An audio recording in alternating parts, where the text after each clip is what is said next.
glad you're here. This is my name's John. This is the Enduring Word Museum. And are y'all homeschoolers? Is that what we got here? Okay, very cool. I love talking to homeschoolers. You guys are so inquisitive and well-informed, well-taught. So I'm glad you're here. So this museum, we travel anywhere we're invited to go. We travel all over the country, coast to coast, border to border. But we also travel internationally, and we've gone to other countries. So when we're here in America, we teach the history of how we got the Bible in English. When we go to other countries, we teach the history of how they got the Bible in their language. Our goal is to answer people's questions so you know that the Bible you have is true and it's accurate and you can trust it as God's word to you. And you read your Bible for yourself. You don't wait for your pastors or teachers to read it to you, okay? Lots of people don't trust their Bibles, and they have questions. How do we know the manuscripts are good, or how do we know the stories aren't fairy tales, and these types of things? So we want to help people understand. These people were real. Sometimes we think about the stories in the Bible and we think of them as like superheroes and stuff. Well, they kind of were, but not of their own power. That was with God's power, right? They did these things. So if you guys have any questions, we'll talk about these things, okay? So this morning we're going to talk about Johann Gutenberg and the printing press. Oh, sorry, I should finish my earlier thought. When we take this out to places, we don't charge to take this out, okay? We just operate on donations, so please consider supporting the ministry. I'm retired military. That takes care of all of my bills at home. Nobody takes any paycheck out of this. Everything that comes in just puts fuel in the tank, tires on the trucks, and so forth, okay? We have books out there that are the museum in book form. They're written, that book is written at kind of a maybe lower high school, middle school age level. He wrote that for his granddaughter, so she would better understand the history of the Bible, how we got the Bible. I'm working on a curriculum for it, but honestly, I've got so many other projects right now. Until I can get some help in the office, I'm not making much progress on it. But I'm working on a curriculum for homeschoolers and Sunday school classes, this type of thing. Okay? All right. Gutenberg. All right. Does anybody know what Gutenberg invented? Not the printing press, right? You would think the printing press, but no. What did he actually invent? Anybody remember? Movable type, exactly. That was the innovation, is movable type. So when you have the opportunity, if you haven't already, and you come up here, you will see these letters here, these little pieces of lead, and on the end of these are the letters, okay? These are lead, so if your kids handle them or have already handled them, they're going to want to wash their hands later before they have lunch, okay? There was an inventor before Gutenberg, actually two inventors that had invented movable type. There was a Chinese inventor about 700 and some years earlier than Gutenberg, and he invented movable type. He made his type out of porcelain, but he had over 3,000 characters, and it was just very impractical to use, right? And so that didn't go real far. And then there was an inventor about 400 years later in Korea, and he invented movable type. And again, out of porcelain, but he had over 1,400 characters to deal with, and it still wasn't very practical. So when Gutenberg has this idea in Germany, and he, okay, let's ask this. Just raise your hand. How many letters do we have in our alphabet today? No, you're close. How many? 26 letters, that's right. But at the time of Gutenberg, there was only 22 letters, right? We were missing 4 letters. And so when Gutenberg has this idea for movable type, he's working with 22 letters. That makes it a lot more practical, a lot easier to work with, okay? So kind of have those things in mind as we talk about this story, all right? Over here, everything on this side is manuscript. Okay, manuscript means manually scribed. It's handwritten. Everything on this side is printed, okay? Around the corner right here is a Bible page. That Bible page was written in 1250. It's a Latin Vulgate Bible, a Latin Bible. That page would take a scribe about 8 hours to do that work, okay? That would take about 8 hours of work to do that page. It was very slow, tedious work, very detailed work, okay? When you write on a piece of paper, what direction do you write? Left to right, okay? And when you get over to the right side and you stop and then you come back, usually you can keep the right or the left-hand side nice and straight, but the right hand's kind of jagged, right? When you look at this page over here, this one is almost straight on the right-hand side. It's really amazing how good a work this guy did. But that's as good as they could do. Every time they wrote a letter, there was little variations in it, right? They're writing by hand. It changes a little bit. So Gutenberg had this idea of movable type. And he went to the Bible, the Latin Bible, and he picked out the prettiest of each of the letters. And that's the one he engraved. And so when he got to printing, every letter was perfect every time. He also put shims in between the words so we could move them out, so we had perfect left and right hand columns. The scribes couldn't do that work. Gutenberg was a perfectionist, right? Well, he comes from a background of metal workers. His father was an engraver and was in charge of the city mint, making the coins for the city. If you can imagine, every city has their own coins, right? So what's a major city near us here? Probably Orlando, right?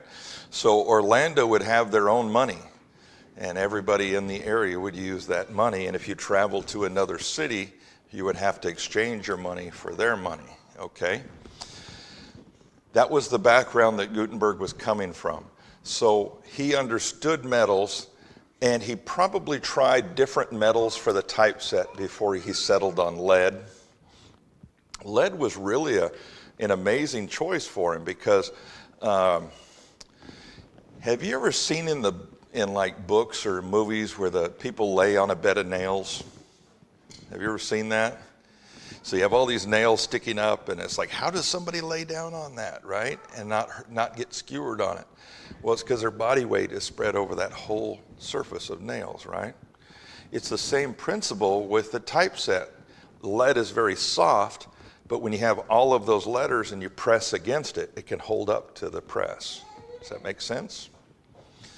The other thing about lead was you could quickly melt it down and recast new letters. So you always had nice, new, fresh letters to work with.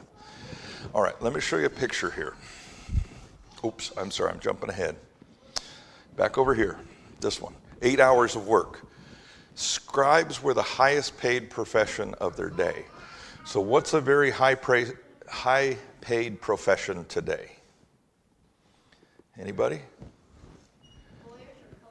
Yeah, lawyers, right? That's who I was thinking. I've never thought of coding before. Lawyers, doctors, right? Very high paid professions. That's what these guys were of their time. They also knew how to read and write. Very, very few people knew how to read and write, okay? If you spoke English, it was because you were poor. English was the poor people's language. Did you know that? So if you were educated, you would know how to speak French or Latin and write French and Latin. The poor people didn't learn that, so they had English, okay? When Gutenberg is doing this work, some of the richest people, other than the royals, were the scribes. Don't confuse scribes with monks, right? The monks worked in the monasteries, and they worked for free. They copied the books for the church. A scribe was a private person. So if you were a wealthy family and you wanted a Bible, you would hire a scribe to make a Bible for you. And that scribe would work 10 hours a day, 6 days a week, for 3 to 3.5 years to produce a Bible. Can you imagine that? How expensive would that be? So it never occurred to these wealthy people. The reason the people spoke English was because they had no access to written materials. All the written materials were so expensive, right? Now, let's kind of change our thought process for a minute. What was God's plan in this? God's plan was the invention of movable type in 1450 to have printing presses develop all across Western Europe in time for the Reformation, okay? And I'm going to tell you how that happened. So Gutenberg had this idea that he was going to invent movable type, and he worked and he worked and he worked, and he spent all of his money, and he didn't quite have it worked out yet. So he brought in a couple of investors, okay? And they put the money in there so they could keep working. And the agreement was if anybody died, any of the partners died, the family would get paid the money, but they were out of the business, right? Well, unfortunately, one of the partners died, and the other partners went to pay the family, and the family said, no, we don't want to get paid. We want to stay in the business. If Dad was involved in that, it must be good. We want to stay in the business. And they said, no, no, no, that wasn't the agreement. So they sued. The family sued Gutenberg and his friends, right? Who would have thought there was lawsuits in this time? But there was. And so they sued him. And we can still see the court records today where Gutenberg went to the court where he's being sued, and the judge told him, tell us what your project is. And he says, well, I don't want to do that. This is really secret. It's really important. And the judge forced him to say what they were doing. So in open court, he's asked to talk through the whole process of making the lead letters and setting the pages and printing them and so forth.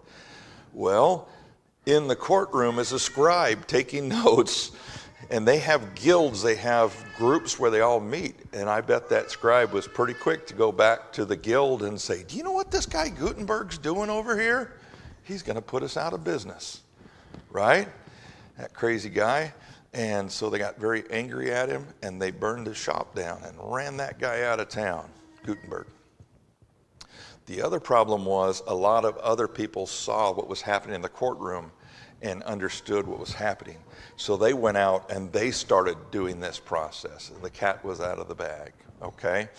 And so Gutenberg, he got really angry that his idea was stolen, and he didn't want that. He wanted to be rich. God's plan was the idea would be out for everyone to use, and it would spread his word out to the people, okay? So as you get older in life and you're doing things, remember God's plan, not always your plan, okay? Your plan has to meet with his plan. Life is much happier, okay? And it's not always about money. So,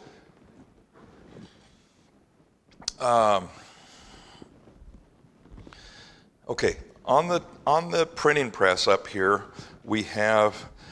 I have it as a solid plate. It's a solid piece of magnesium, okay? Because I scanned the page, the original page, and I had that plate made for it. So I print exactly what that page is. I travel all the time. If I had little bitty letters like this, they'd be all over the back of my truck. So don't misunderstand. Gutenberg's idea was individual letters. Okay. Now, you mentioned that he invented the printing press, okay? He didn't invent the printing press. That was already happening. It was very slow. So if you could imagine you take a piece of wood and it's nice and smooth, and you carve a picture into it, and then you ink it, and then you print it, right? And now you have, it's kind of like a stamp. You have that picture. But what if you wanted to do the next page of a book? Well, now you got to carve another block of wood with the next image, right? It was very slow and you couldn't change it, right? So printing was already happening, but it wasn't very functional. It was the movable type that was going to change everything. So on a printing press now, let's talk about what happens in the shop. So out behind the shop, you have a man out there that's melting lead, and he's taking the casting of the letters and he's casting the letters, okay? And when he makes all the letters, he brings them in, and he puts them in these big giant boxes over here. If you guys can't see, you can kind of move over a little bit to take a look, okay? Can you guys see it okay? Sure, I'll come over here and I'll show you. So this is where the letters are at up in here, and then he takes the letters down, he puts them in a tray, and he puts it all together, okay? But as somebody mentioned, it's backwards, right? So if you have it all backwards, how are you going to know if you're doing it right? It could be a little confusing, right? So they have mirrors up here, and they would hold it up to the mirror and read it in the mirror and make sure their type was right, okay? And then, when they thought it was all right, they'd clamp it together, and they'd put ink on it, and they put a piece of paper on there, and they would rub it. It's called a hand rub. And they take it off, and they hand it to this lady over here, and she proofs it. Means she makes sure it's right, that all the letters are where they belong, there's no misspellings or anything. And when she says it's right, then it goes in the printing press. In the printing press, you have two people. So I'll show you this in a minute. These are ink blotters, and you take these and you ink the type. And as soon as you're done inking it, the other guy takes this. And let me see if this will stay here.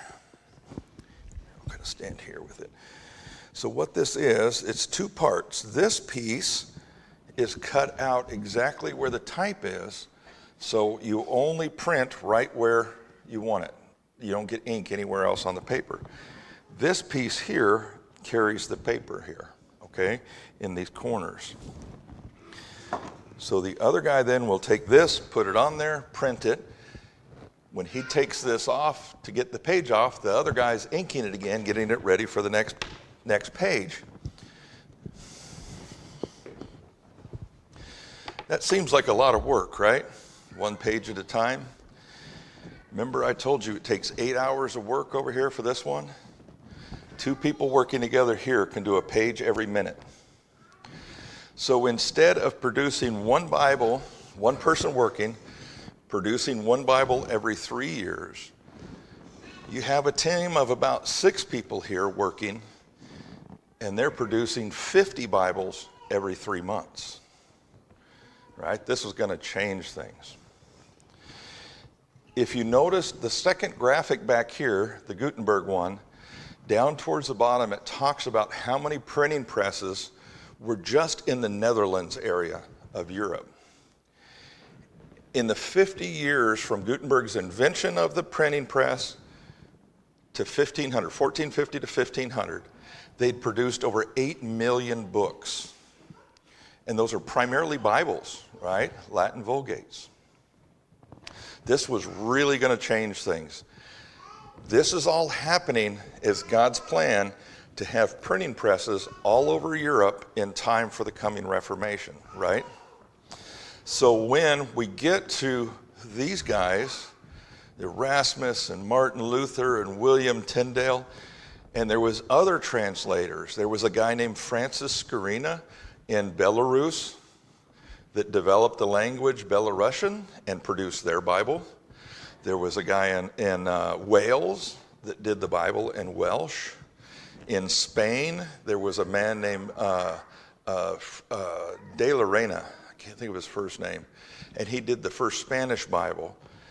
Lots of different languages were getting Bibles in the people's languages for the first time. And they were being produced so fast they couldn't be stopped. Now there was still a problem. Those were illegal Bibles. The only legal Bible was in Latin. What would happen if you got caught with a Bible that was not Latin? What do you think would happen? Possibly you would go to jail. Usually it was the father of the family. They would beat them and put them in jail and burn the Bible. But sometimes they would kill the family, right? There was a family, the entire family was killed because the mother taught the family, the kids, the Lord's Prayer in English. And they put that family to death for that. Now that's kind of a bummer thing to say. It's kind of a downer, but did you know all around the world right now, people aren't allowed to have the Bible in their own language. If they get caught with the Bible in their own language, they'll be killed. And that's more now than any other time in history, okay? So we live in a very privileged time right now that we can have a Bible in our language that we can read. We need to take advantage of that and study it and learn his ways, right? All right. I will point out real quick, this is a little bit outside of Gutenberg, but we were talking about martyrdom. There's a page right here, and when you have the opportunity to look at this page came from a Bible. Every page in that Bible tested positive for human blood. The family was killed for that Bible in English, okay? All right, got an escapee? Does anybody have any questions? It doesn't have to just be Gutenberg related. We can talk about other things, yes? Oh, the 4 missing letters of the alphabet. Boy, you think I'd know that right off the top of my head. This one right here is one of them.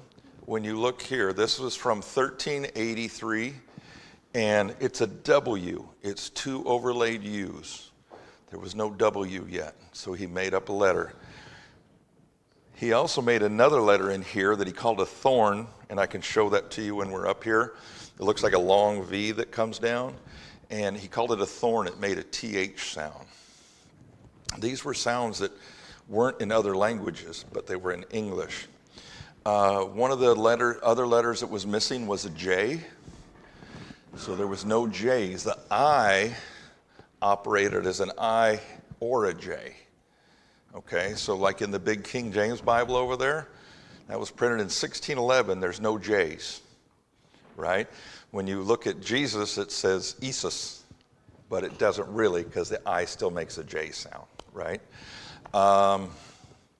If I remember right, the C and the G were interchangeable. It worked as the same, and I don't remember the other letter. Yes? When did they stop killing for reading English Bibles? When Queen Elizabeth came on the scene, so after Mary, I don't think I have that Bible in here. Let me look real quick. So this was the first Bible here in English, the Great Bible, and that was Mary. I don't have it in here. I didn't have room for it. It was called the Bishop's Bible that was produced under Queen Elizabeth. And that was pretty much the end of the killing, technically. You may know or read about the Catholics and the Protestants from that time still fight sometimes, right? In Europe, in Ireland and Scotland, there was lots of killing between the Catholics and the Protestants. Here in America, a lot of the Plains Wars that we read about, like the Lincoln County War, if you've ever seen that movie or read that book, that was between the Protestants and the Catholics fighting. So we had a lot of that here in America too. Yeah. Yes? Why did they kill the people that were reading the Bible that were in? It's a sad thing. They had rules that said that they would only have the Bible in Latin, right? And the idea was that remember I told you that English was the poor people's language, right? So if the poor people started reading the Bible in their own language, then they might misunderstand it, or they might come up with other weird theological ideas about who God is. And so they were trying to control the thought processes of that we'll read the Bible and we'll tell you what it means.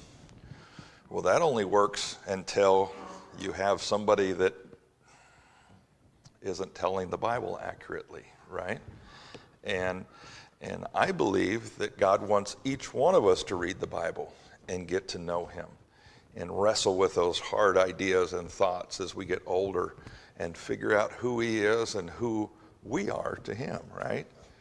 And so they were trying to kind of short circuit that, where they weren't allowing people to come to those ideas themselves. That's kind of a long answer, huh? Yes. I'm sorry, I got to come a little bit closer.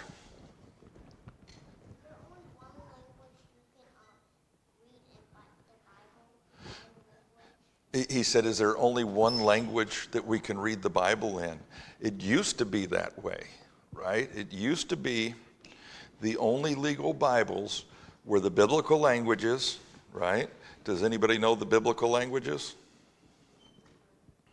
Anybody going to take a poke at it? Come on, look at you older guys. Say,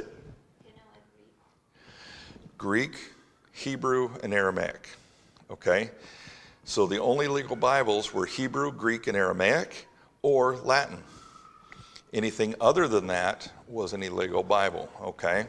So nowadays, to answer your question more today, we have Bibles in almost every language, right? There's still some groups out there that don't have their own Bible, but boy, is it getting very close, okay? That doesn't mean you're allowed to have it in your language. That's another issue. Yes, ma'am. Gutenberg ever printed in other languages? I know it was illegal, but... No, he was trying to obey the law and produce the Latin Vulgate. He just wanted to do a better product faster. He was really about getting rich. His father was pretty wealthy, and he wanted to outdo his father. So he was really focused on the money, and I think that was really his undoing. That wasn't God's plan. God's plan was not for him to get rich. Maybe it was. Maybe he was going to get rich if he just focused on producing the Bibles and getting them out to the people. But when he tried to keep it a secret and so forth, that's where the wheels came off. Yeah. Any other questions? Yes. Where did they get the ink from? They had to make their own ink. That's a very good question, right? So the scribes, when they would do the scrolls or these types of things, they had to make their own ink too. And it was very watery. It was very thin, so you could write on the skins with it. But for printing, you need an ink that's very sticky. And if you can imagine the letters stick up like this, and you want ink to stay on the very tips of the letters, but only a little thin layer. So when you put the paper on there, it transfers to the paper but doesn't squeeze over the edges.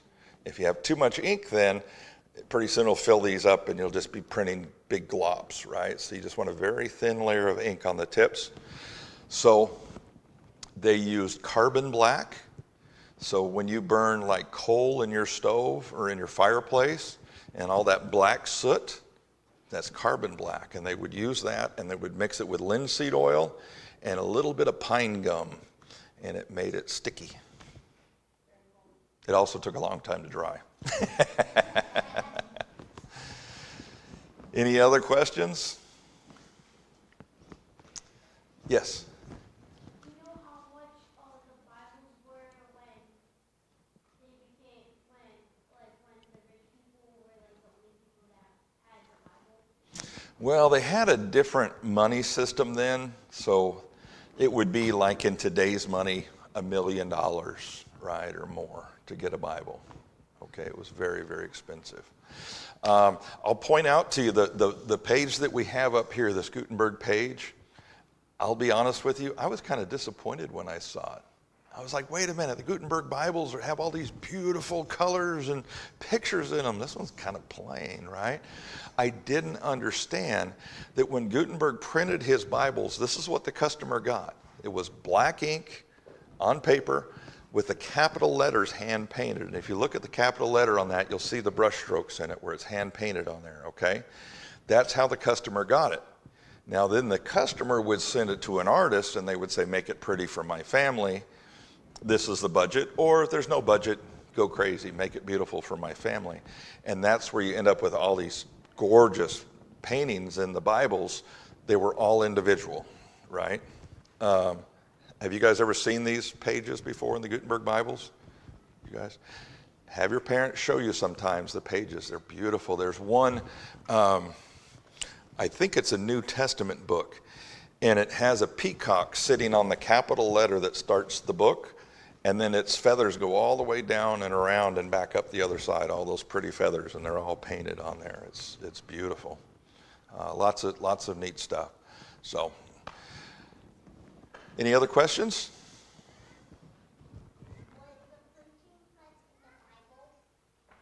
Was the printing press in the Bible? No. At the time the Bible was written, it was all manuscript. It was all handwritten. Okay? All right. You know what? I do want to mention one more thing, if you guys can be just a little bit patient. We were talking about how expensive the Bibles were, the printing press, and then let's talk about the result of that, right? I want to show you two Bibles here. I'm going to bring them to the center so the cameras can see them. Okay. So this Bible here is a Geneva Bible. And I'm going to show this to you guys. Let's turn it this way a little bit. So this is the Gospel of Luke. This was printed in 1594. So you can see that it's printed, and then on the sides are notes so people can read the text, and then they can read over here. It's a study Bible.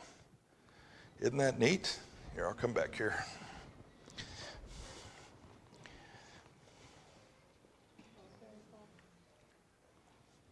So this Bible is called the Geneva Bible.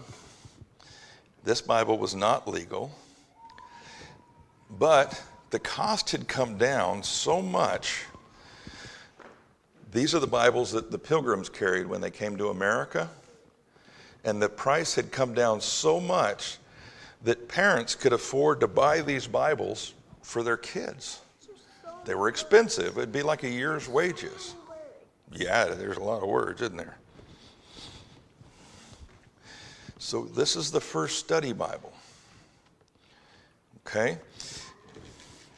You know what else is in here you may have missed? There's Bible verses. This is the first Bible with Bible verses. They didn't have Bible verses in them before, okay? So, as I said, the cost had come down so much on Bibles that parents could now afford to buy a Bible for their children. Maybe like your guys' age. You guys are getting, it wasn't uncommon for the kids, 14, 15 years old, to be married and getting their own families started.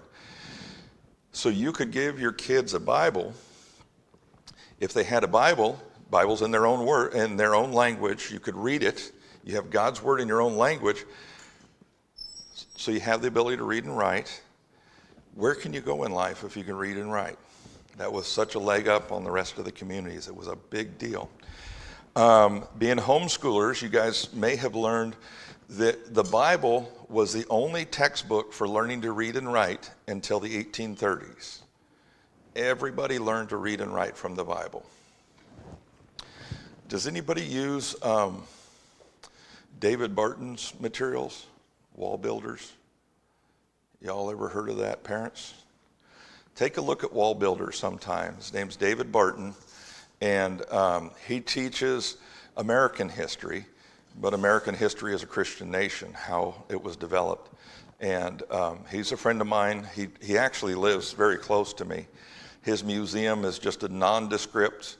You drive by it, it looks like a warehouse. Inside, it's an amazing museum, but it's not open to the public. It's just set up as a studio for doing his teachings and stuff. So that's the Geneva Bible.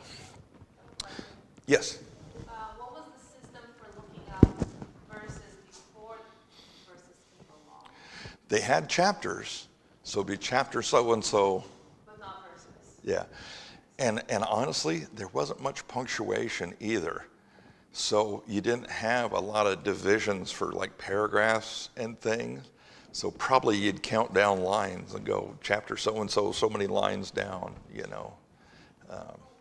Yeah, that was one of the challenges is punctuation, right? Yes? How do you make the swirly shape on the printing press? Oh, the screw? We'll talk about that. We'll talk about that if you want. Okay, I want to show you this Bible real quick. This Bible is very fragile. And I'm going to walk this back here to show you guys if I can get it to the page I want. It is not the one I was thinking of. Where are you?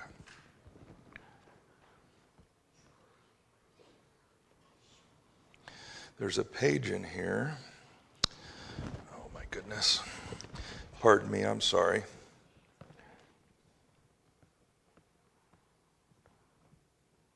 Here it is. I'm not going to open it any more than this. This was printed in 1552. So this is the Great Bible. Do you notice anything different about this where it's open? I'll tell you in a minute, okay, if you don't see it. It's different. What's that? There's a difference between the printing? Yeah. The page was torn, and they glued a piece of page back onto it, paper, and hand wrote out the missing text. Right? And it fit just right. Yeah.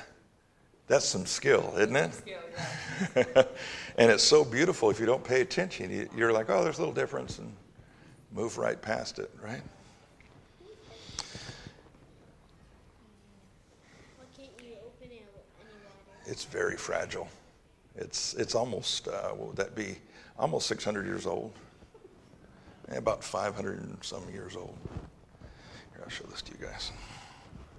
Which one is everything? This one? Yeah. Oh my goodness. This one here? Here, I'll come to you guys.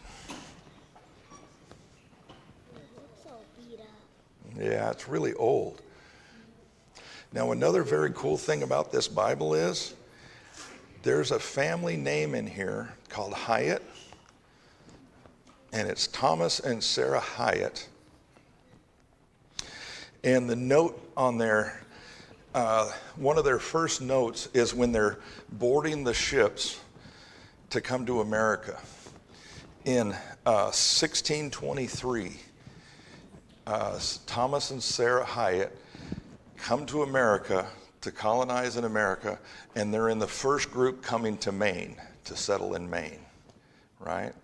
So have you guys learned about pilgrims coming to settle America? A little bit, maybe? Yeah, the Mayflower and so forth. And then after that, when the settlements actually started, it was called the Great Migration. And this was in the first wave of the Great Migration of the Pilgrims. So let me put these away.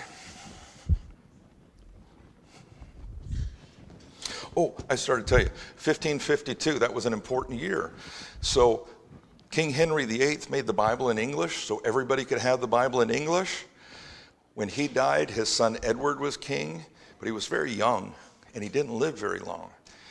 He allowed the Bible in English. When he died, his sister Mary became queen, and she made the Bibles illegal, so they burned them all. That was in 1552. That Bible was printed in 1552. It was right in that last window of the end of the publishing the Bibles in English. Somehow that Bible survived. It took me 4 years to find one, and I finally found one for the exhibit here. So, any other questions or anything? We'll do some printing if you would like. Okay, and we'll talk a little bit more about the printing as we do it, okay?